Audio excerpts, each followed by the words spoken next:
I still remember the sound of the rain that night. It hit the windshield like it was trying to warn me not to go home. My phone buzzed with Sophie's missed calls, but I ignored them. What could I even say? The deal I'd spent 2 years chasing had collapsed in one meeting. Everything I built was gone. When I reached the driveway, the lights were still on. Her car was there. My chest felt tight, but at least she was home. Maybe she'd understand. Maybe she'd still believe in me. I pushed open the door. "Sophie!" No answer. Just music, soft, rhythmic, wrong for this hour. I walked upstairs.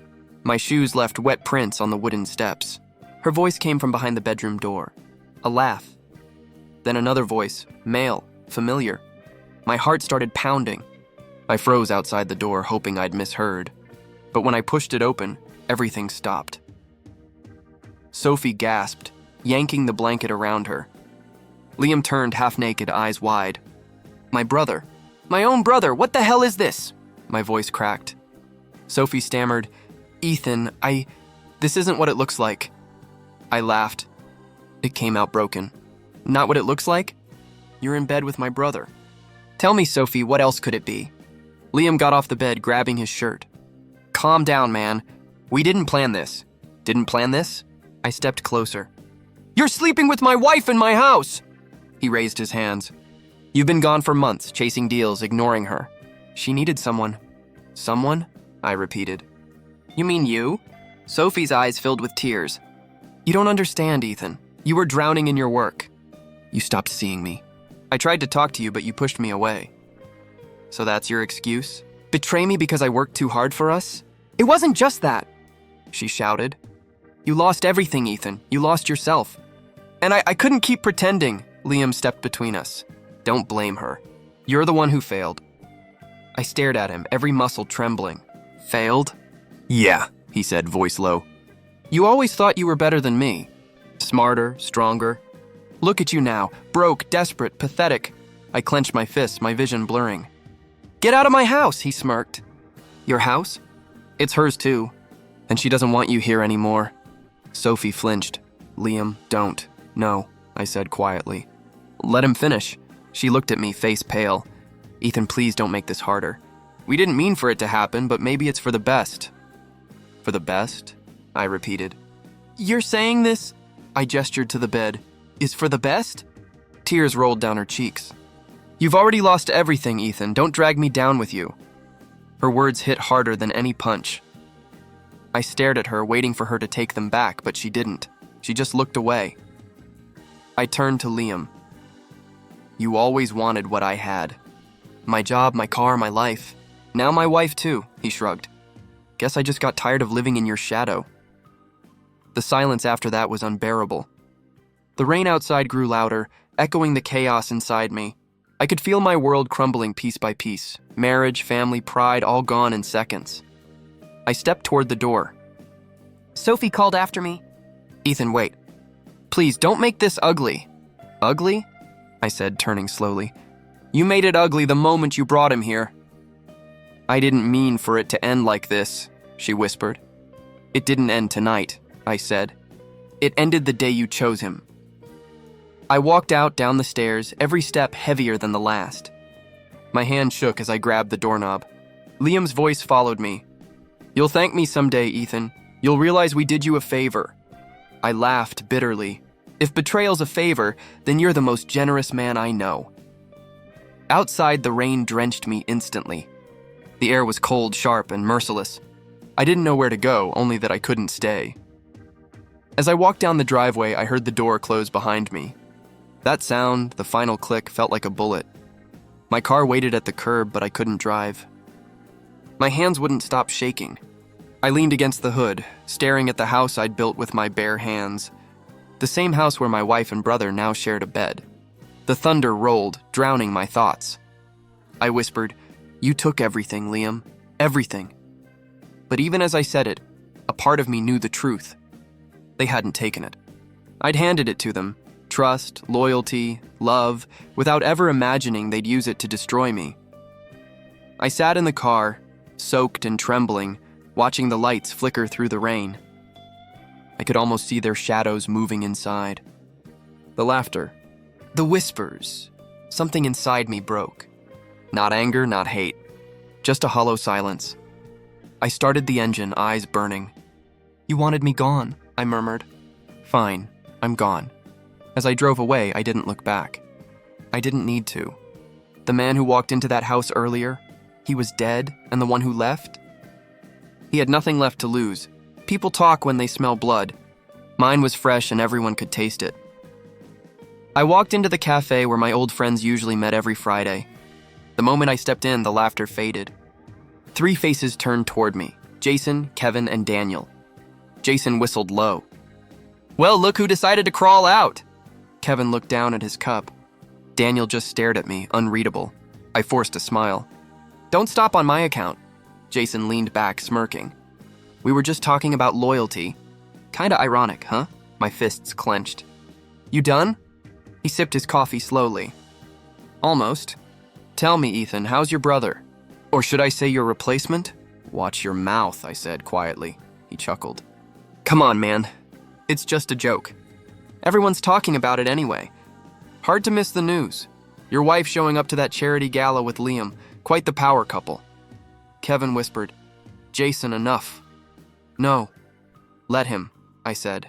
My voice shook, but not from fear. "Go on, Jason, say what you really want to say." He grinned. "Fine, you were the guy who had it all. Business, wife, reputation. Now you're the guy who lost it all. Kinda poetic, isn't it?" I stood up so fast the chair screeched. "You think betrayal is poetic?" He laughed. "No, I think karma is." Daniel grabbed my arm. "Ethan, leave it. He's not worth it." I glared at Jason one last time before walking out.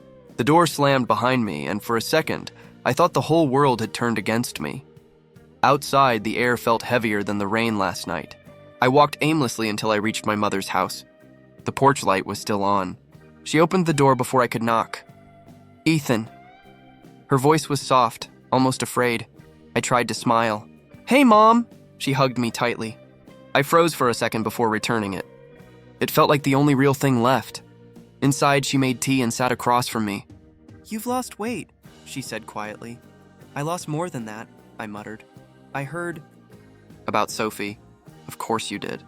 Everyone has. My failure's trending better than my company ever did," she sighed. "People gossip because they have nothing better to do." "Liam had something better," I said bitterly. "My wife," she looked at me, sadness deep in her eyes. "He's still your brother." "Not anymore." "Don't say that. Then what do you want me to say?" I snapped. "That I forgive him? That I'm fine watching them flaunt their love while I scrape what's left of my life off the floor?" Her eyes filled with tears. "Hate eats you alive, Ethan! Don't let it win!" I stared at her hands trembling around the cup. "Maybe hate's all I have left," she shook her head slowly. "No, you have me. And you still have yourself. Don't throw that away." I looked down. I don't even know who that is anymore. The room went quiet. The clock ticked louder than my heartbeat. I left soon after, unable to stand the pity in her eyes. Outside, my phone buzzed. Again, messages from unknown numbers. Can't. Believe your own brother stole your wife. Guess money doesn't buy. Loyalty. Heard Liam's already wearing your watch. Each one felt like a blade twisting deeper. That night, I sat in my dark apartment with a bottle of whiskey. The city lights blurred behind the window. My phone screen lit up again. Photos of Sophie and Liam smiling at a restaurant. Her hand on his. His lips closed to her ear. I threw the phone across the room. It shattered against the wall. "Perfect," I muttered. "Just like everything else." I poured another drink, my hands shaking. "To betrayal," I whispered. "And to everyone who turned their back? Planning on drinking yourself to death?" I turned. Daniel stood in the doorway, rain dripping off his jacket. I sighed. "You followed me? You left your keys at the cafe." He tossed them on the table. "And you looked like a man who shouldn't be alone." I laughed bitterly. "Too late for that." He walked over and sat across from me. "You think this is it? You think this is how your story ends? You drown yourself while they live happily ever after?" "Maybe." "Bullshit." His voice rose. "You built a company from nothing. You fought through worse. Now you're letting 2 snakes define you? You don't get it, Daniel. They were my family." "Then treat it like a funeral," he said coldly. "They're dead to you. Mourn them, then move on." I stared at him. "Move on to what? I've got no company, no friends, no home." He leaned forward. You still have something they don't, time. Use it. Turn it into silence. Let that silence grow until it drowns them, I frowned. You make it sound easy. It's not. But it's better than dying broken. He stood up, grabbed the bottle, and poured the rest into the sink. You either die broken or rise silent, Ethan. Your choice. The words hung in the air long after he left. I looked at the empty glass, at the city beyond the cracked window. The laughter, the betrayal, the humiliation, they all blurred into one numb ache. For the first time since that night, I didn't feel rage. I felt something colder, resolve. I whispered to the empty room, then I'll rise. A full year passed before I realized how small my life had become. Wake up, drive, deliver, repeat. That was it. No ambition, no noise. Just quiet roads and cheap coffee. The delivery van rattled as I parked outside a glass tower downtown. The building looked expensive enough to make me feel out of place. I checked the address twice. Patel Holdings. I carried the package inside. The receptionist smiled politely. Delivery? Yeah, I set the box down. Signature, please. Before she could respond, a voice behind me said, Ethan Cole? I froze. I hadn't heard that name spoken with surprise in a long time. I turned to see a middle-aged man in a tailored suit. His expression flickered between recognition and disbelief. Do I know you? I asked carefully. He extended his hand. Raj Patel, you pitched me a logistics app 2 years ago, Brightpath, remember? I stared, stunned. You actually remember that? Patel chuckled. Hard to forget a man who argued with 3 investors and still made sense. What happened to you? Life, I said flatly. He studied me for a moment. You working deliveries now? Yeah, pays the rent, he nodded slowly. You had something rare, vision. You still have it? I hesitated. Maybe buried under a few bad choices. Then dig it out, he said firmly. Meet me tomorrow, my office. 9 a.m., I blinked. For what? For a second chance, I laughed, half disbelieving. You don't even know what I've been through. He smiled. Doesn't matter. I believe in comebacks. When he left, I stood there holding the signed slip, heart pounding. For the first time in a year, something inside me flickered, something dangerously close to hope. The next morning, I showed up early. My clothes were old but clean. A young woman at the front desk looked up as I entered. You're Mr. Cole, right? Mr. Patel's expecting you. She led me to his office. Her voice was calm, steady. I'm Grace, she said. Grace. The name suited her, simple, grounding. Patel waved me in. Sit, Ethan. I've been thinking about Brightpath. The market's changed, but the idea still breathes. I'll invest, but I need you running operations. I stared at him. You'd trust me after everything? He shrugged. You fell, not failed. There's a difference. Grace placed a folder on the desk. We'll need a small team, a warehouse, and a rebrand. I opened the folder. Trueline Logistics, the logo read. Clean, sharp, new, Patel leaned back. Grace will help you set up. I expect results, but I also expect you to believe in yourself again. I swallowed hard. I can do that. Good. Then stop driving for someone else and start leading again. Weeks turned into months. Trueline grew faster than I expected. I worked 16-hour days, sleeping in the office sometimes. Grace was always there, steady, precise, quiet. One night, we were both still at the office. She brought me coffee and leaned against the window. You never stop working, do you? I shrugged. It keeps me from thinking too much. About what? Everything I lost, she nodded slowly. You ever think about finding it again? I looked at her. Some things aren't worth finding. Maybe not, she said softly. But maybe they're worth replacing. Her words lingered. I changed the subject. Why'd you start working for Patel? She smiled faintly. He gave me a chance when I thought I was done.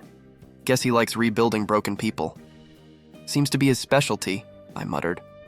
She studied me for a moment. You're not broken, Ethan, just... Paused, I laughed quietly. Paused? That's generous, she walked closer. Do you still hate them? Your brother and your ex-wife? My throat tightened. Every day. You shouldn't, she said simply. Hate makes noise. Success stays silent, I met her eyes. You think success is revenge? No, but it's louder. Her words hit deeper than she probably intended. For months, I drowned in silence. Now she was telling me to use it. By the end of the year, Trueline had doubled in size. Contracts rolled in, trucks branded with our logo lined the lots. Patel smiled when he saw the numbers. "Told you," he said. Some men break. Others rebuild. That night, I stood alone in the warehouse, watching workers move under the bright lights. The sound of engines, boxes, and voices filled the space. My company. My second chance, Grace walked up beside me. "You should be proud." "I'm not proud yet," I said. "Not until the right people notice." "Who are the right people?" "The ones who thought I'd never rise again." She gave me a small, knowing smile. "Then don't tell them. Let them see it." I looked at her, and for the first time in a long while, I smiled back. Let success speak louder than anger, right? Exactly. The warehouse lights reflected in the glass, sharp and bright, like something reborn from the dark. For the first time since that night, I felt alive again. Not because I wanted revenge, but because I finally knew how to earn it without saying a word. Folded. "You're alive too, Ethan, you just don't act like it." I didn't answer. She stepped beside me, close enough that I could smell her perfume. Soft. Grounding. "You know," she said, "people talk about you like you're some machine." "I've heard worse," I said with a half smile. "I don't think you are," she whispered. "I think you're just afraid of what comes after the work." I turned to her. "And what comes after?" "Peace," she said. "But you don't trust it yet." Her words sank in deeper than I wanted to admit. I looked away, pretending to check shipment logs. "Peace isn't my goal." "Then what is?" "Balance," I said. "Mine was taken. I'm taking it back." She sighed but didn't argue. That was the thing about Grace. She never pushed, just understood.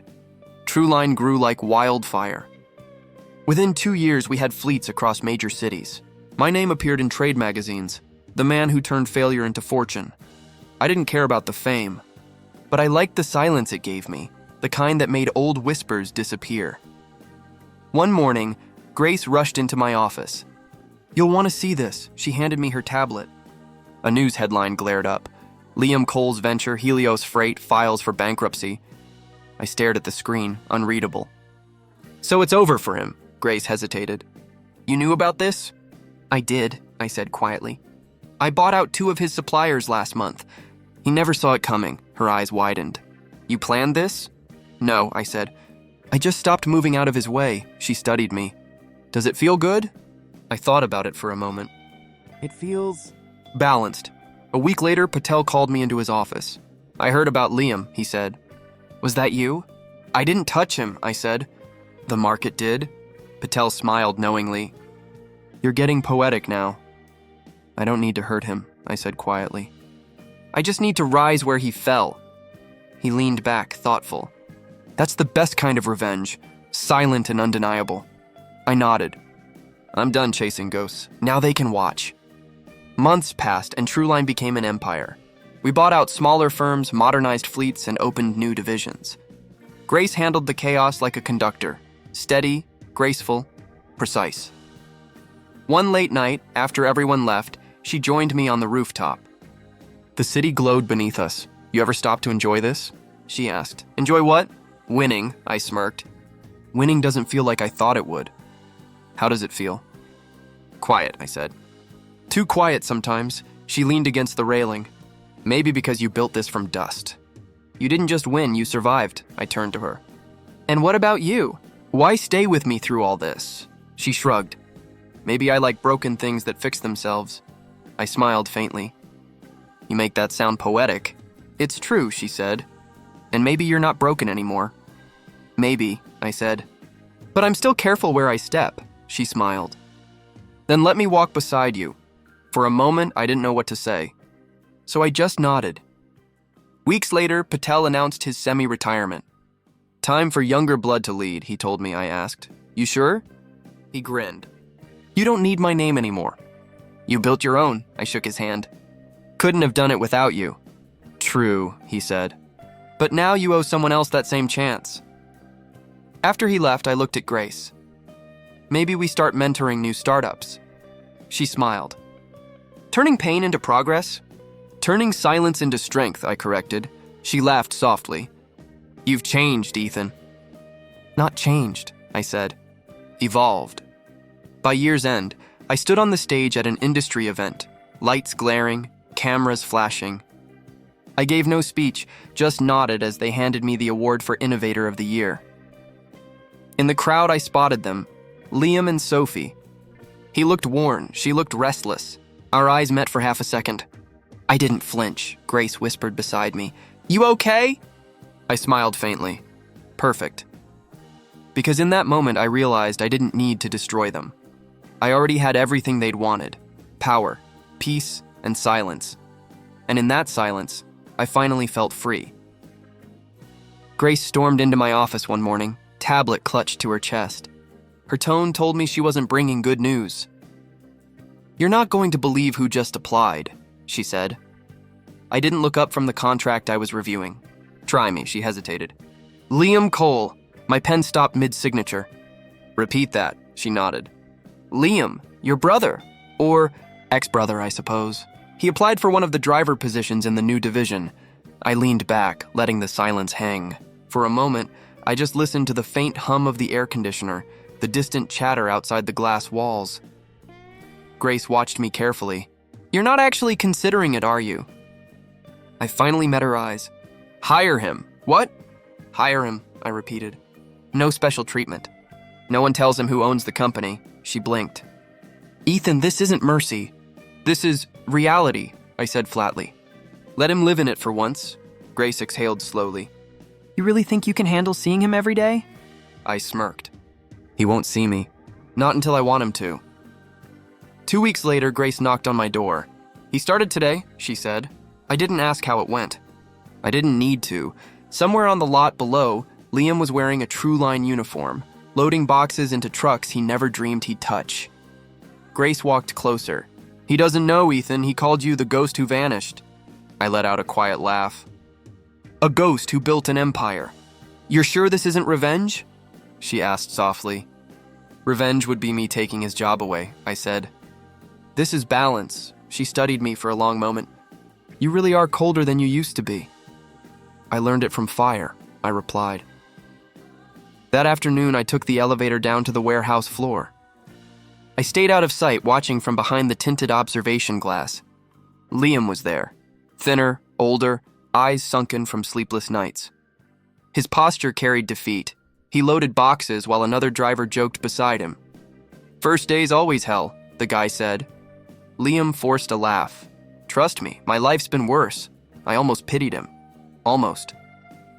Later that week, Grace entered my office again. "You're going to want to hear this," she said. "Sophie called." I froze mid-typing. "What does she want?" "She's coming by," Grace said. "Something about a potential investment. She doesn't know who she's walking into." I smiled faintly. "Let her come," Grace frowned. "You're playing a dangerous game." "No," I said quietly. "I'm ending one." When Sophie arrived, I was standing near the window watching the skyline. Grace buzzed her in. The sound of her heels echoed across the marble floor, confident at first, then slower as her eyes scanned the office walls. The photos, the nameplate on my desk, Ethan Cole, CEO, True-Line Logistics. Her breath caught. "Ethan?" I turned calm. "Sophie." She stood frozen. You own this?" "I built this," I corrected. "From dust." Her voice shook. "I didn't know." "I know," I interrupted. "You never cared to." She took a step forward. "I made mistakes, but no," I said evenly. "You made choices. Mistakes are accidents. You knew what you were doing." Her lips trembled. "You think you're better than me now?" "I don't think," I said. "I just became." She clenched her fists. "Liam told me you were ruined." I smiled faintly. He wasn't wrong, I was. "For a while," she swallowed hard. "And now he's working here?" "Funny world, isn't it?" I said. "The man who mocked my downfall now delivers my success." Tears welled in her eyes. "You're cruel." "No," I said softly. "I'm calm." "There's a difference." She shook her head. "You planned all this." "I planned to survive," I said. The rest took care of itself. Her voice broke. "You can't humiliate him like this." "I didn't force him to apply," I said. He walked in on his own. Maybe fate wanted him to see what real work looks like. Sophie's tone turned pleading. "He's not the same man, Ethan." "Neither am I." She stepped closer. "Can't we talk just once without—" "No," I cut in. You had your talk the night you told me I'd lost everything. Her eyes widened. You remember that? Word for word, I said quietly. You've already lost everything, Ethan. Don't drag me down with you. Her face crumpled. I didn't mean... You meant every syllable. She covered her mouth, shaking. You hate me. I don't, I said simply. Hate takes effort. You're not worth that anymore. The silence stretched between us. The only sound was the faint ticking of the office clock. Finally, she whispered, So this is it? This is it, I said. You made your choice. Live with it. Her voice broke again. And Liam? He'll live too, I said. But now he'll know what it feels like to earn instead of take. She wiped her tears. You've changed, Ethan. I had to, I said. The man you broke wouldn't have survived. She turned to leave, but paused at the door. Does any part of you still love me? I looked at her, the woman who once held everything I'd dreamed of, now trembling like a stranger in my world. No, I said. That part of me died the night I walked out in the rain. She opened her mouth, but no words came. When she left, the door shut with a quiet finality that felt like closure. Grace entered moments later. You okay? I exhaled slowly. Better than I expected. She looked destroyed, Grace said softly. So was I once, I replied. But I rebuilt, Grace studied me. What now? Now? I said, staring out at the warehouse below where Liam's truck rolled out into the sunlight. Now they learn what loss really feels like, slow, silent, and deserved. She nodded. And you? I keep moving forward, I said, because stopping would make me like them. That night, as I watched the city lights flicker, I realized revenge didn't need blood. It just needed time. And time finally was on my side. It happened on a Friday morning. Grace knocked on my door, her face pale. Ethan, she said quietly. Liam knows. I set down my pen. How? He saw your name on the CEO report, she said. He asked questions. Someone told him. I leaned back in my chair, the calm before the inevitable storm. Send him in. Are you sure? Yes, I said. Let's finish what life started. A few minutes later, the door burst open. Liam stood there, angry, exhausted, and drenched in disbelief. You, he said, voice trembling. All this time, you were my boss?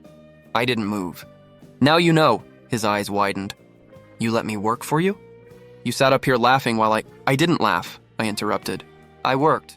You should try it sometime. Don't do that, he shouted. Don't act like you're innocent in this. You set me up. I met his glare steadily. I didn't set you up, Liam. Life did. He took a shaky breath. You could have stopped it. You could have told me. And say what? I asked. That the brother who betrayed me now drives for the man he mocked? You earned this silence, his voice cracked. I made a mistake. I stood slowly. No, you made a choice. And then you called it love. He clenched his fists. You don't understand. Sophie and I understand perfectly, I said. You wanted what I had. And when I lost it, you thought you'd won. Liam's shoulders slumped. It wasn't supposed to be like this. Nothing ever is, I murmured. He looked around the office, eyes burning. So what now? You fire me? Ruin me completely? I shook my head. I don't need to ruin you. You already did that yourself. The door opened again. Sophie stepped in. Her eyes were red, her voice small. Please, stop. Liam turned. You knew? She shook her head quickly. No, I found out yesterday. I crossed my arms. And now you're here. Why? She took a hesitant step forward. To say I'm sorry. The words hung in the air, empty and heavy all at once. I regret everything, Ethan, she whispered. Leaving you. Choosing him. I thought I was chasing happiness, but I lost it the moment I walked away. I said nothing. My silence was answer enough. Tears streamed down her face. Say something, please. I finally spoke. What is there to say? You made your bed, Sophie. You just never thought you'd have to lie in it. Liam's voice broke. We loved each other. I turned toward him. No, you used each other. Love doesn't destroy, it builds. Look at us now. Nothing left but pieces. He stepped closer, anger mixing with desperation. You think you're better than me now? I don't think, I said quietly. I just grew up. He let out a bitter laugh. You wanted this. You wanted to see me down here. I shook my head. I didn't need to. Life handles its own justice. I just kept walking. Sophie covered her mouth, sobbing. I can't undo it. I wish I could. I know, I said, but wishing doesn't change truth. Liam looked at me, eyes full of something I hadn't seen since we were kids. Shame. I was jealous, he admitted. You had everything. The business, the respect, her. I thought if I took one thing, I'd finally matter. And did you? I asked softly. He swallowed.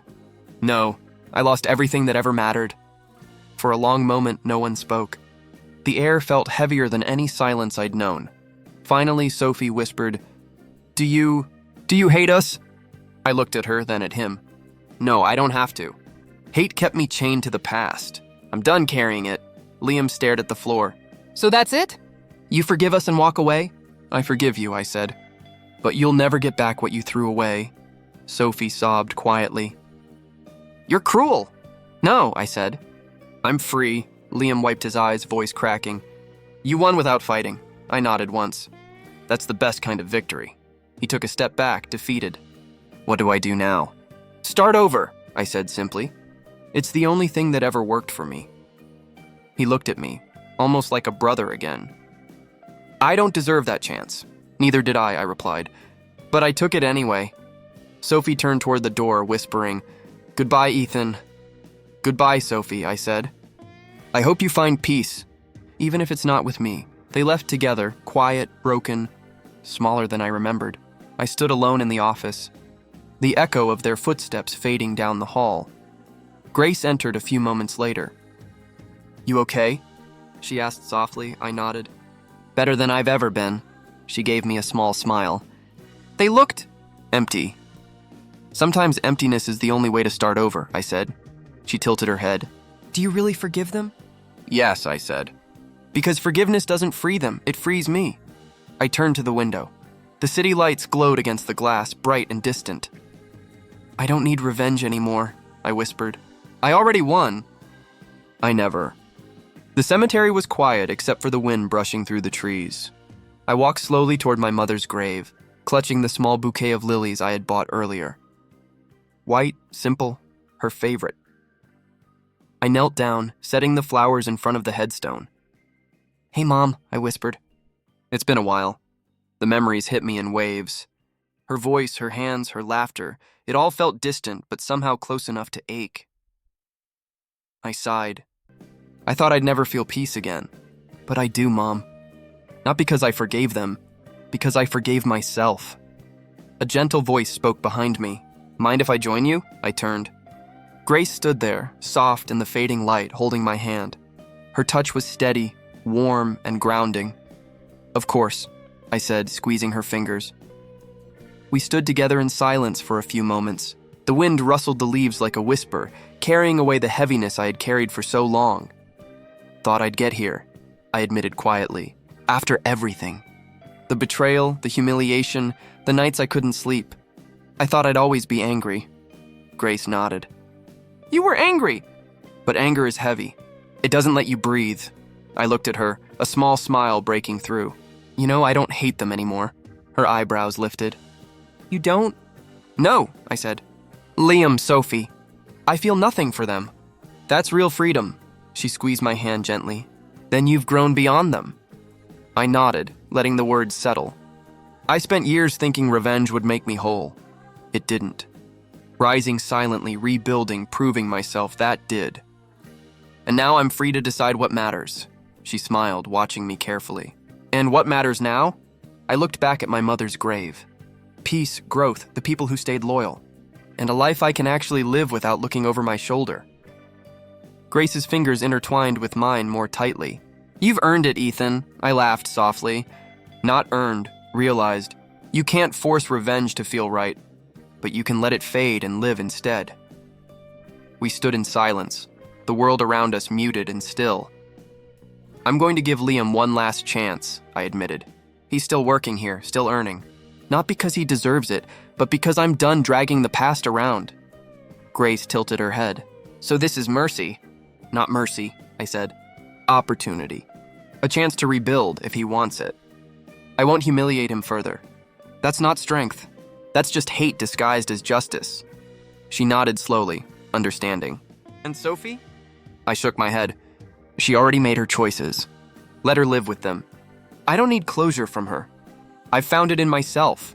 Grace's lips curved in a gentle smile. I think you finally let go of everything you were carrying. I exhaled, letting the tension drain from my shoulders. Everything except life, that I keep. She stepped closer, resting her head lightly against my shoulder. Then maybe it's a new beginning, not just an ending. I closed my eyes. It feels like it. Strange, isn't it? To be completely unburdened after all the storms? Not strange, she said softly. Necessary. I opened my eyes and looked at her, really looked.